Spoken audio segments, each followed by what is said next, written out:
అదే మాట. Thank you speaker గారు. నేను లేచాగా తర్వాత ఇస్తాను. ఇప్పుడు ఉత్సాహంగా ఉన్నారు, ముందు ఆవిడకి ఇస్తే పోయిన తర్వాత నాకు మీరు బ్యాటింగ్. Okay okay. దీని మీద ఈ లిక్కర్ మీద అంటే ఆనరబుల్ స్పీకర్ గారు అవగాహన ఉన్న వాళ్ళకి అంటే నేను దీని మీద చాలాసార్లు కేంద్ర ప్రభుత్వానికి కూడా లేఖలు రాసినందువల్ల ఈ డిజిటల్ ట్రాన్సాక్షన్ చేయకుండా మొత్తం ఓన్లీ క్యాష్ అని చెప్పి చివరిలో 15 రోజుల ముందు ఎలక్షన్లు అనగా డిజిటల్ పేమెంట్లు పెడతాం.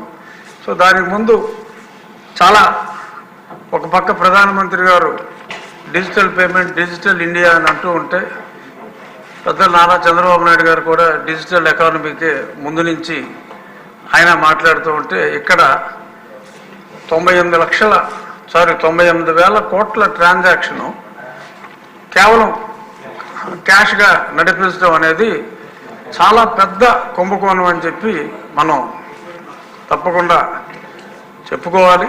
మరి దీనికి పెద్దలు గౌరవనీయులైన ముఖ్యమంత్రి గారు చెప్పినట్టు మరి ఎంక్వైరీ అయితే జరగాలి. రాజకీయాలకి దీనికి సంబంధం లేదు. ఒక ప్రభుత్వంలో మరి తప్పులు జరుగుంటే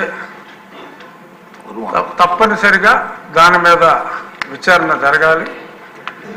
ఈ నాన్ డ్యూటీ పెయిడ్ లిక్కర్ అనేది కూడా ప్యారలల్గా ఒక అంచనా ప్రకారం అయితే కనీసం ఇక్కడ జరిగిన సేల్లో ఒక 30% నాన్ డ్యూటీ పెయిడ్ లిక్కర్ వచ్చి సేల్ జరిగిందని చెప్పి చాలామంది అంచనా.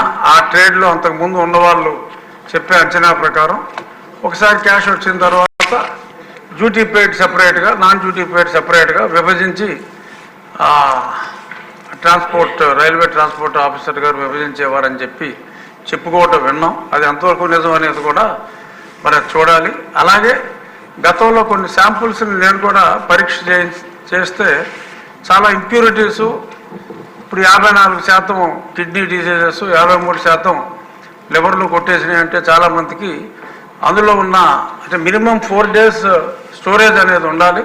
అది లేకుండా ఎప్పటికప్పుడు ఏ పూట ఆ పూట వచ్చినట్టు ప్యాక్ చేసి రకరకాల బ్రాండ్లతో పంపించేయటం, దానివల్ల ఎంతోమంది ఆరోగ్యాలు చెడిపోయాయి అన్నది కూడా అది నిజం.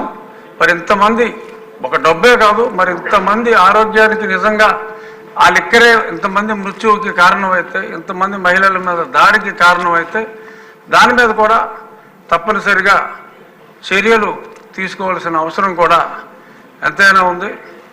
ఒక ప్రొఫెసర్ లాగా పెద్దలు చంద్రబాబు నాయుడు గారు చెప్పిన విధానం చూస్తే ప్రతి వ్యక్తికి కూడా, ఆంధ్ర రాష్ట్రంలో ఉన్న ప్రతి వ్యక్తికి కూడా వాడు ఎంత ఆరోగ్యం కోల్పోయారు, రాష్ట్ర ప్రభుత్వం ఎంత ధనం కోల్పోయింది అనేది చాలా చక్కగా విశదీకరించారు.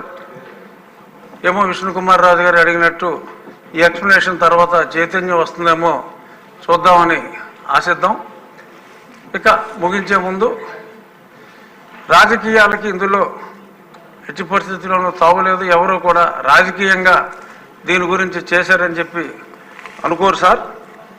మీరు ఎటువంటి అనుమానాలు లేకుండా తప్పు చేసిన వాళ్ళని శిక్షించే దిశగా తమరు ముందుకెళ్లాలని చెప్పి మనస్ఫూర్తిగా కోరుకుంటూ ఈ అవకాశం ఇచ్చినందుకు స్పీకర్ గారికి ధన్యవాదాలు తెలియజేసుకుంటున్నాను.